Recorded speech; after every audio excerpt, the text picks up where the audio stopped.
Kecelakaan truk khususnya truk yang muatannya berlebih menjadi sorotan Menko Bidang Infrastruktur dan Pembangunan Kewilayahan Agus Harimurti Yudhoyono. AHY mengklaim kendaraan pengangkut barang menjadi penyebab kecelakaan tertinggi kedua di Indonesia. AHY pun menargetkan Indonesia bebas kendaraan bermuatan lebih mulai 2025. Tujuan utama yang ingin kita capai tentunya adalah di tahun 2025 kita mulai dan 2026 and beyond kita sudah bebas dari kendaraan odol tadi. Ini tentunya juga sekaligus kita memperkuat sistem distribusi logistik nasional yang lebih efisien. Bapak Ibu sekalian, odol ini pemicu kecelakaan nomor 2 secara nasional. Menurut Menko AHY yang dikutip dari data Bappenas, kecelakaan sepeda motor menempati urutan pertama jenis kecelakaan di Indonesia sebanyak 77,4%. Disusul oleh truk bermuatan lebih 10,5%. Lalu ada angkutan orang dan mobil penumpang. Tidak hanya persoalan kecelakaan yang berujung kematian, AHY juga menyoroti kerugian akibat kerusakan jalan yang dilewati truk bermuatan lebih. Biaya perbaikan jalan menurut AHY di Kementerian PU mencapai 40 triliun lebih setahun.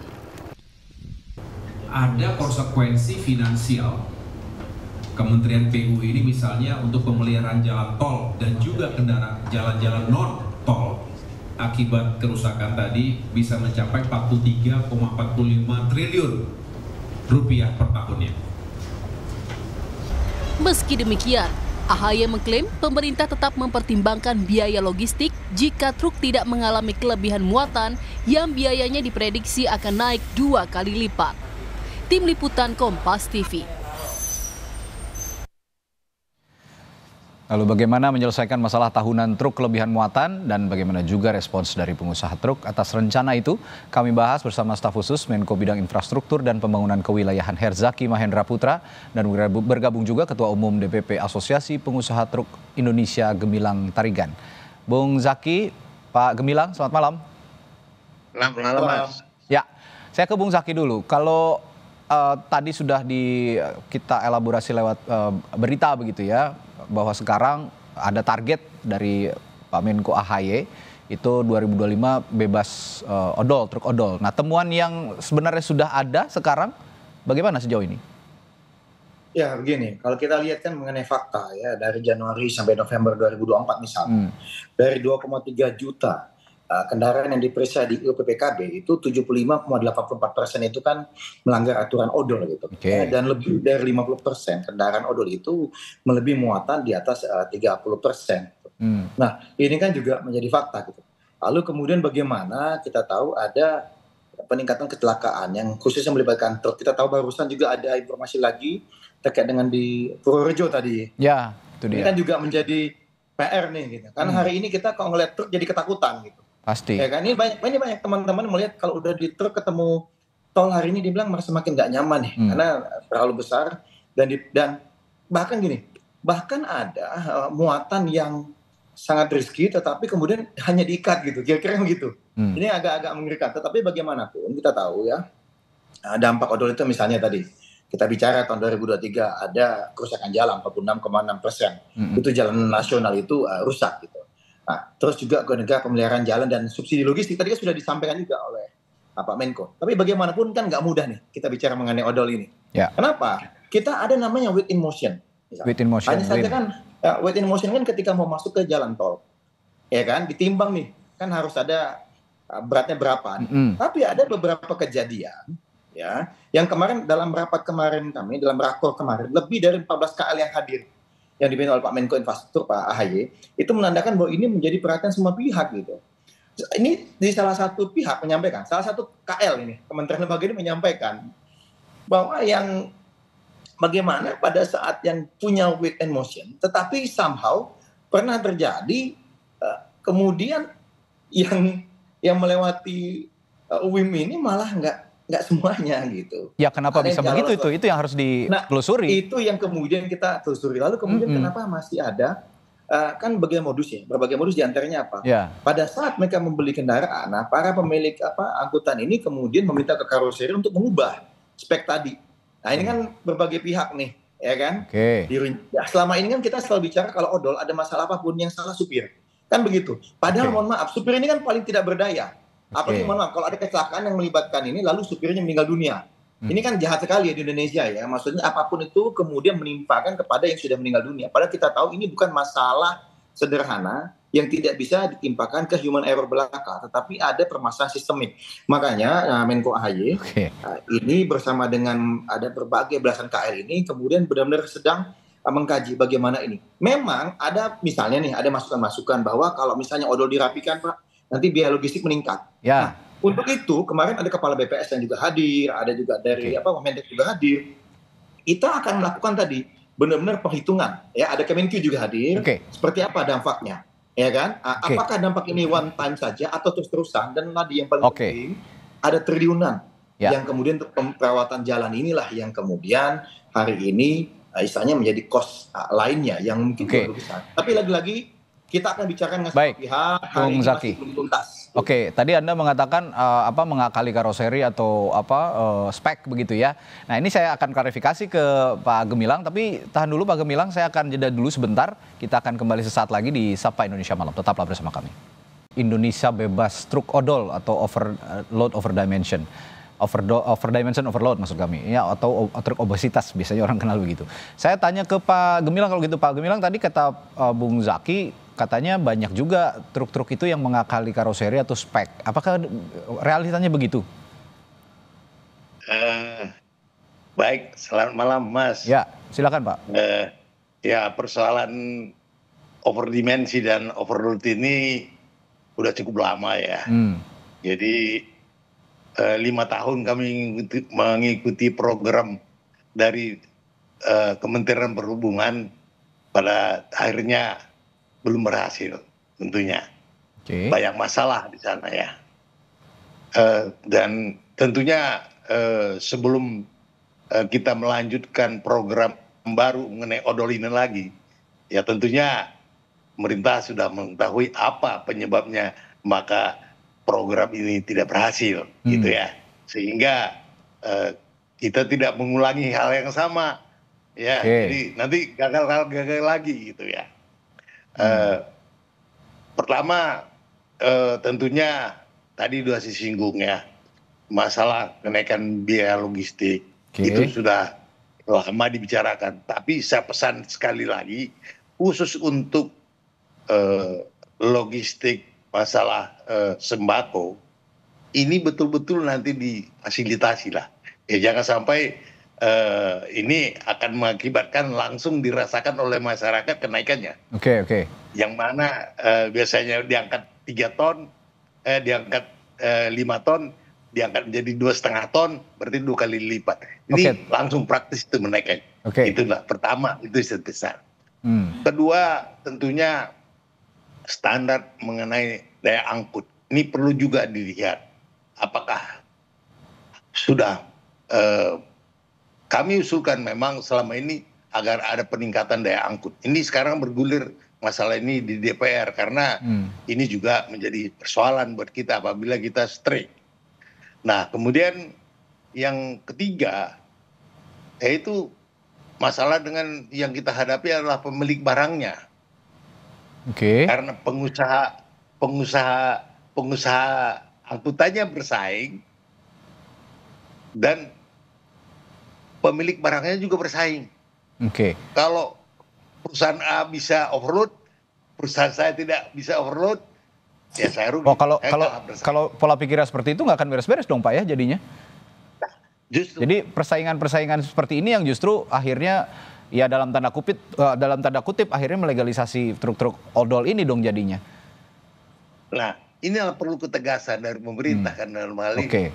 Tapi gini, pemerintah harus tegas, tapi ya pelakunya sendiri jangan mengakali. Nah, kira-kira pertanyaan saya tadi yang balik ke awal. Mungkin salah satunya mengakali daya angkut itu tadi. Apakah ada upaya-upaya seperti itu? Karena kalau memang diatur, dilanggar lagi, ya tidak selesai-selesai masalahnya. Pada prinsipnya begini, Pak.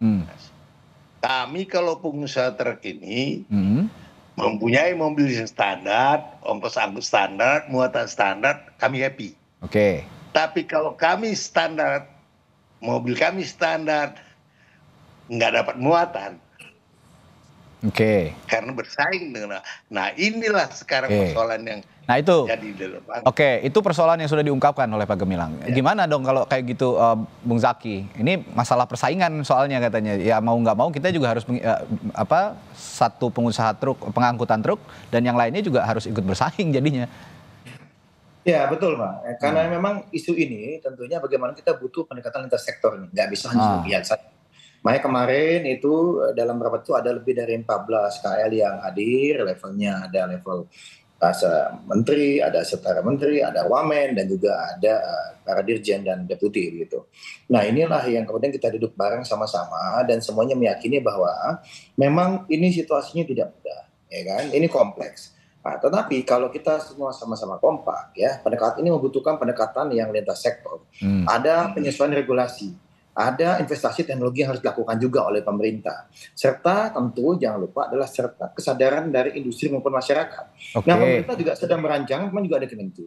Kita berdiskusi mengenai insentif dan disentif untuk yang patuh dan tidak patuh begitu ya. Oke. Lalu kemudian bagaimana misalnya dari Badan Standarisasi Nasional juga sudah ada beberapa mekanisme. Dari Korlantas juga kemudian menyampaikan. Jadi dari BUMN, Kementerian BUMN, Kementerian Perdagangan, Perhubungan, kita diskusi betul ini akan terus kita kawal. Apalagi ada momentumnya hari ini, ada sedang dibahas ya mengenai PP penguatan logistik nasional ini. Ya, ini kan kita tidak perlu aturan tambahan-tambahan lagi, tetapi di dalam PP ini saja nanti akan dibahas juga di salah satunya kita perjuangkan mengenai odol tadi. Kita memahami banget ya seperti disampaikan oleh Pak Gemilang tadi. Jangan sampai yang udah jujur, udah benar, tapi kemudian malah nggak dapat. Nah itu tadi yang poin yang diperbicarakan, bentar Bung Zaki, yang dibicarakan oleh Pak Gemilang itu tadi, yang sudah jujur jangan sampai tidak diperhatikan juga, malah yang diharapkan. Betul. Intinya adalah ketegasan dari pemerintah. Kalau memang menegakkan aturannya tegas, sepertinya mereka juga tidak akan berani mengakali aturan gitu loh. Nah itulah yang kita juga sama-sama dalamin kemarin. Ada satu masalah aturannya ada yang sudah ada, tetapi kemudian di lapangan misalnya dan implementasinya masih menghadapi hambatan-hambatan. Kan begitu. Ya, yang kedua ada juga yang dirasa masih perlu ada perubahan regulasi ini di lapangan. Nah memang kami hari ini belum bisa menyampaikan secara detail. Satu misalnya regulasi mana nih yang perlu disesuaikan. Yang kedua regulasi mana yang harus ditambahkan. Lalu insentif seperti apa yang akan diberikan kepada siapa dan insentif seperti apa yang akan kita berikan. Karena ini masih dalam proses pembahasan, masih sangat hati-hati. Karena bagaimanapun kita tahu yang dipesankan oleh Menko AHY kemarin dalam Rakor, satu nyawa manusia itu sangat berharga. Jangan sampai kemudian mohon maaf nih, jangan sampai ada istilah ya udahlah Pak, yang meninggalkan nggak tiap hari, tapi kami makan harus tiap hari. Ini jangan sampai muncul istilah kayak gitu. Ya. Jadi setiap nyawa sangat berharga, tetapi kita juga harus ingat bahwa di balik ini ada sekian banyak yang mencari makan. Dari nafkah di balik ini, nah kita jaga betul. Ini kita bisa belajar begini Pak. Belajar dari pengalaman misalnya katakanlah di luar negeri terkait supporter. Dulu sering sekali ada kerusuhan supporter, ya kan? Tapi ketika klubnya, ketika pihak pemerintahnya ikut diminta bertanggung jawab, kemudian lebih dikelola dengan baik, nah ini semua akan menjadi istilah lebih optimal. Tetapi lagi perlu penguatan di semua pihak nih. Kalau tadi ada yang patuh, tapi kemudian yang nggak patuh, ada yang ngawal, kemudian nggak bisa ditangkap, ya susah juga kan begitu. Nah inilah yang kita ingin lakukan diantaranya harus penyelesaiannya dari hulu ke hilir, hilir ke hulu, dan kita duduk bareng Pak. Jadi bukan pemerintah bukan duduk sendiri saja, tapi pengusaha logistik kita ajak duduk bareng, para pengguna jasa logistik juga kita ajak duduk bareng, dan ini masih terus berproses. Tapi lagi-lagi harus ada target. Kita inginkan 2026 bisa zero odol. Itu kita upayakan. Minimal dari target ini, kalaupun implementasinya tidak bisa 100%, setidaknya sudah ada progres dibandingkan. Ada istilah Pak ya, istilah di dunia ini katanya dari zaman Nabi Adam sampai Wapres Adam Malik, terus sampai Adam Jordan belum beres-beres, katanya begitu. Ya, ini berarti kan skemanya reward and punishment lah ya gitu. Kalau memang jujur dihargai, kalau kalau misalnya ada yang tidak jujur, ya harus ada hukuman. Nah, ada ketegasan itu dari pemerintah. Sekarang dari pengusaha truknya sendiri sudah bersedia untuk diatur ya, berarti Pak Gemilang, karena untuk urusan tadi alasan saing-saingan antar pengusaha truk bahwa yang satu bisa mengangkut lebih besar, yang ini lebih kecil, itu tidak akan ada lagi kalau memang sudah tegas dari pemerintahnya, Pak Gemilang. Betul. Jadi begini Mas, kalau bisa pemeriksaan itu jangan dilakukan di tengah jalan, Mas. Oke. Di depan Kenapa? pabrik, Pak. Sebentar, saya potong dulu. Kenapa jangan di tengah jalan? Apakah ada pungli? Karena kalau udah di tengah jalan, kita berhadapan dengan pengemudi, dengan petugas, Mas. Oke. Kalau di pintu pabrik yang suka overload itu udah jelas kok. Oke. Siapa saja di situ dicegat di pintunya, suruh kembali lagi ke dalam, nggak menimbulkan problema yang banyak, kan begitu ya. Ya. Kemudian ya tentunya di penyeberangan kan juga banyak sentra-sentra yang bisa diawasi. Oke. Jadi jangan sampai sudah terlanjur mobil itu jatuh datang dari Sumatera sampai di Jakarta, di situ dicegat, kan repot nih yang ngatasi. Oke, baik. Yang pemiliknya orang Sumatera, yang ngatasinya gimana, kan begitu ya. Oke. Maunya ya di hulunya lah, di hulunya. Baik, Pak Gemilang. Baik, ya intinya sih pembicaraan kita malam hari ini ketegasan dari pemerintah yang juga yang diatur memang juga kalau memang sudah ada ketegasan dari pemerintah ya harap juga bisa mematuhi aturan-aturan itu. Itu sebenarnya simpel saja, tidak ada hambatan yang akhirnya menjadi sebuah kompleksitas masalah. Karena dampaknya sangat serius, ada kecelakaan yang terus meningkat begitu, yang menimbulkan banyak kecelakaan, banyak nyawa yang hilang, lalu juga kerugian besar untuk jalan rusak sampai puluhan triliun. Ini yang harus kita selesaikan sama-sama. Terima kasih Bung Zaki dan juga Pak Gemilang telah berbagi informasi dan perspektifnya di Sapa Indonesia malam hari ini. Sampai jumpa lagi. Ya, makasih. Makasih.